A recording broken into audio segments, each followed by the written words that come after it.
Hey foodies, welcome back to my YouTube channel. Today we're going to be cooking ofe onugbu, aka bitter leaf soup. So before we start, I would like to ask, have you subscribed to my YouTube channel?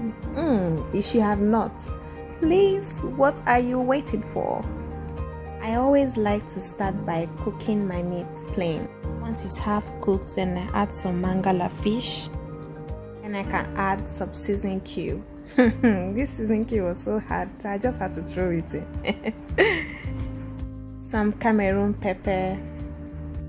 Let the quantity of pepper be to your preference. Add some salt, and now we're going to stir all those ingredients together, and then once that is done, you cover and allow it to continue cooking. Now the cow leg is 80% done, we're going to add the quantity of water we require to make our soup, and then once you've done that, you cover and allow it to boil. And after about 10 minutes, the water is already boiled. Now we're going to add our red oil. But if you're a fit farm, I don't know what alternative to give to you. And now we're going to add some crayfish. I love crayfish in my soup, so I'm just going to be very generous with the crayfish. Now I'm just going to cover and allow it for a few minutes. If you are a lover of ofe onugbu, then you know that this ede is not something that you are going to miss. It is a must. It's like a VIP, you know. So this ede, it's already boiled until it was soft, and then next thing I did was to pound it, then added some oil, and now we are throwing it in to the pot. One thing I forgot to say was that the quantity of water you're going to add, you have to bear in mind about the quantity of ede. The ede is not much, then the quantity of water shouldn't be much like the one I did on this video. But then if the ede is much, then you can add more water. But then to be on the safe side, just not add excess water because you're not going to like it.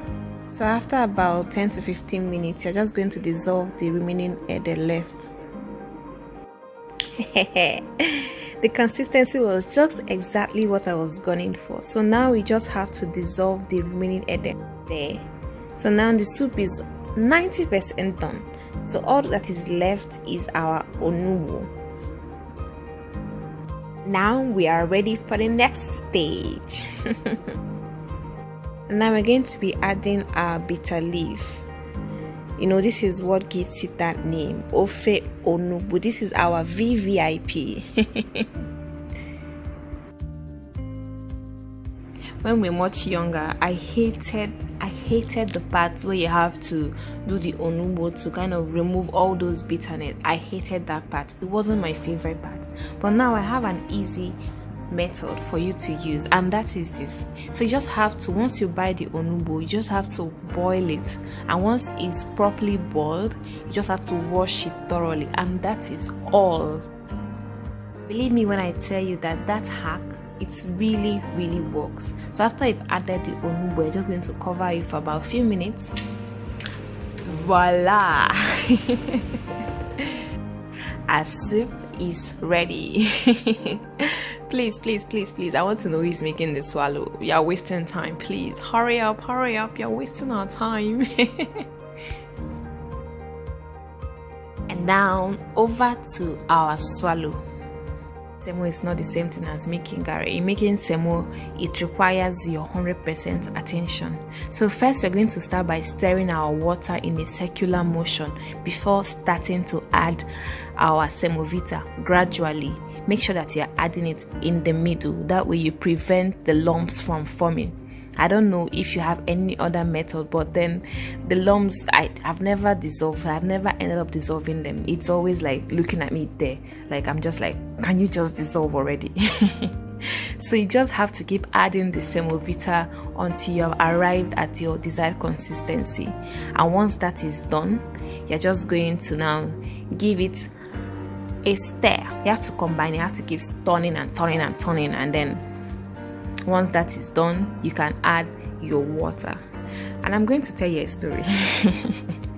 My husband told me 2 days ago that he tried making semo, and then it was a disaster. Like, the lumps was just too much. It wasn't something they could just manage and just say, okay, let me just eat it like that. It was just so horrible. So he was so ashamed. He couldn't tell me when he did it. He had to tell me like 2 days ago, like, you have to teach me how to make semo, because I made a very horrible semovita and it was so horrible. But anyway, I can assure you that if you try this method, you are going to end up with a lump-free, soft semovita. And then now that we are done turning our semovita, we're just going to add some water, and then you cover it for about 5 minutes, allow it to boil for about 5 minutes, and then you have your semovita.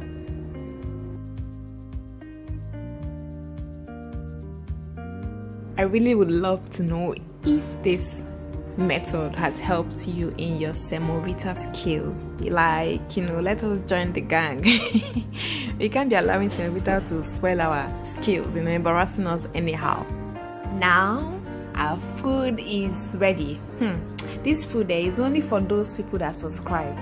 If you have not subscribed, then this food is not for you. But if you have, you are welcome to the banquet. I hope you all enjoyed this recipe, and if you did, give it a thumbs up and subscribe for more videos, share with a friend, and most importantly, thanks for watching. Bye.